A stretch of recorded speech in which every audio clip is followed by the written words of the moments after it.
Assalamualaikum warahmatullahi wabarakatuh. Halo pemirsa GPR TV dari Sabang sampai Merauke, dari Miangas hingga Pulau Rote. Apa kabar? Semoga tetap baik-baik saja ya. Bertemu lagi dengan saya, Rosi Triastuti, dalam program Kominfo Newsroom. Setiap minggunya, saya akan memberikan informasi dan dari berita sepekan, dari pemberitaan indonesiago.id, infopublik.id, FMB 9, dan Indonesia Baik. Telah bergabung secara daring bersama saya, Redaktur Info Publik, Pak Untung Sutomo. Halo Pak Tomo, apa kabar? Halo Mbak Uci, Alhamdulillah kabar baik. Pemirsa sekalian baik-baik juga. Mudah-mudahan sehat selalu buat kita semuanya. Alhamdulillah. Selain itu juga ada Redaktur GPR TV, Pak Teguh Imawan. Apa kabar Pak? Baik-baik.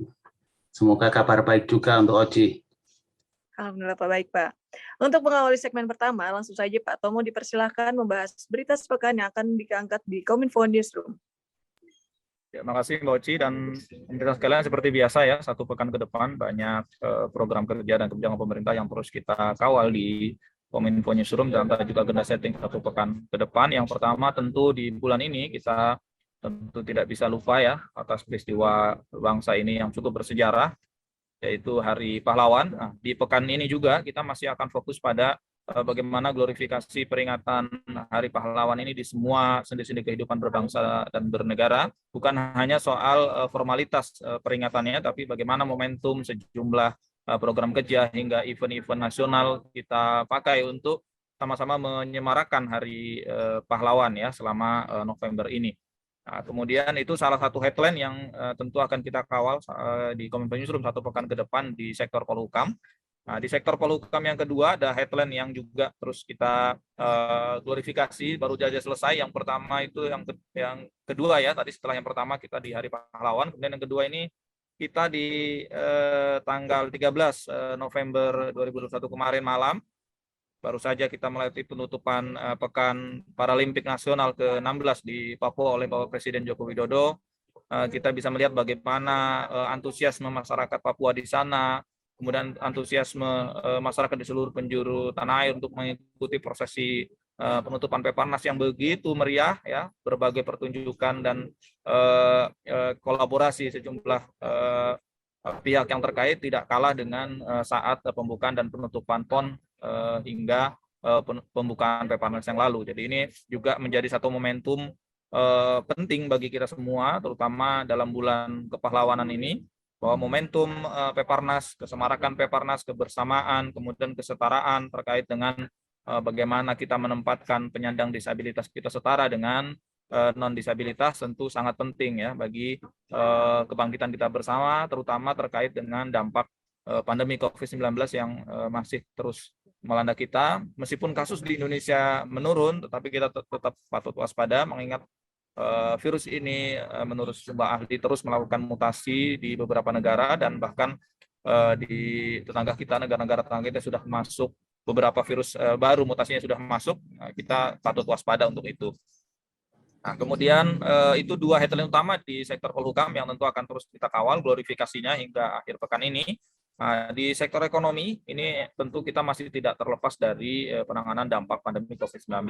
Yang pertama tentu terkait dengan realisasi anggaran pemulihan ekonomi nasional yang terus juga digencarkan oleh pemerintah, terutama menjelang akhir tahun 2021 ini, mengingat momentum pertumbuhan ekonomi di kuartal kedua dan kuartal ketiga yang sempat kita alami di tahun ini, mudah-mudahan momentumnya bisa kita juga terus terima hingga akhir tahun 2021 ini di kuartal keempat.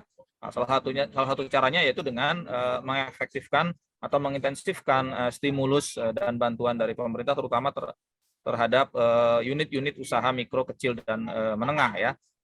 Bagaimana masyarakat ini bisa tetap bergerak, tetapi mobilisasinya diatur sehingga penyebaran pandemi COVID-19 tidak juga membuat negara kita kembali melakukan pengetatan gitu, sehingga ekonomi kita bisa terus bergerak.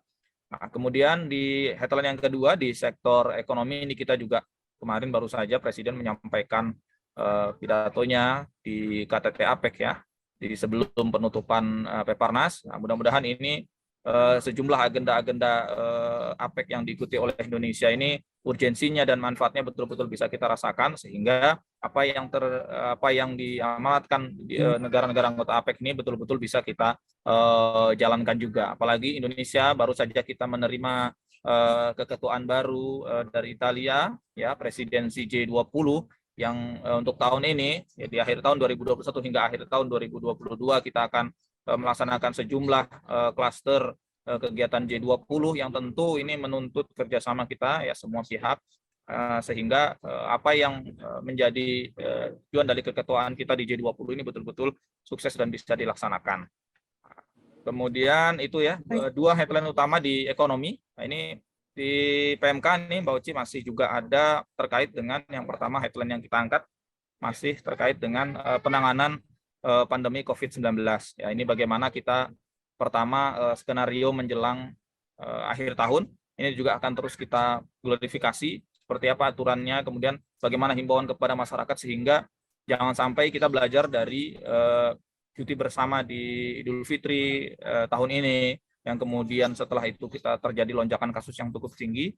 Mudah-mudahan di akhir tahun ini kita bisa mengatur mobilitas masyarakat, meskipun tidak dibatasi, tetapi kasusnya tidak naik, terutama masyarakat yang mulai beralih ke area-area destinasi wisata. Bagaimana protokol kesehatan betul-betul kita jalankan di area destinasi wisata sehingga kasus COVID ini tidak naik secara signifikan, gitu ya, dan bahkan bisa kita tekan minimal mungkin, ya. Kemudian masih di sektor PMK ini terkait dengan pandemi COVID juga kita masih terus mengupdate bagaimana Indonesia, ya, pemerintah Indonesia mengintensifkan terus pengadaan dan jaminan ketersediaan stok vaksinasi COVID-19 sehingga program vaksinasi betul-betul tetap berjalan, ya. Target kita di akhir 2021 ini kita sudah bisa minimal dosis pertama sudah mendekati 70%, kemudian dosis kedua juga sudah mendekati di angka 60%, sehingga di pertengahan 2022 dari 240-an juta sasaran vaksinasi, minimal 70%-nya kita sudah bisa melakukan program vaksinasi dosis 1 dan dosis 2. Kemudian yang terakhir nih Mbak Oci, ya, masih di sektor PMK ini tentu masih terkait dengan potensi bencana hidrometeorologi. Ini kita tahu di sejumlah daerah juga masih mengalami bencana banjir, bahkan hujan ekstrim juga terjadi di Pulau Jawa dan beberapa di Kalimantan dan Sumatera. Ini juga perlu diwaspadai. Jadi kita juga akan terus mengupdate seperti apa peringatan dini yang disampaikan oleh Badan Meteorologi dan Geofisika, termasuk juga dengan Badan Nasional Penanggulangan Bencana. Sementara itu Mbak Oci, sejumlah headline yang kita kawal di Kominfo Newsroom di sektor Polhukam, ekonomi, dan sektor pembangunan manusia dan kebudayaan.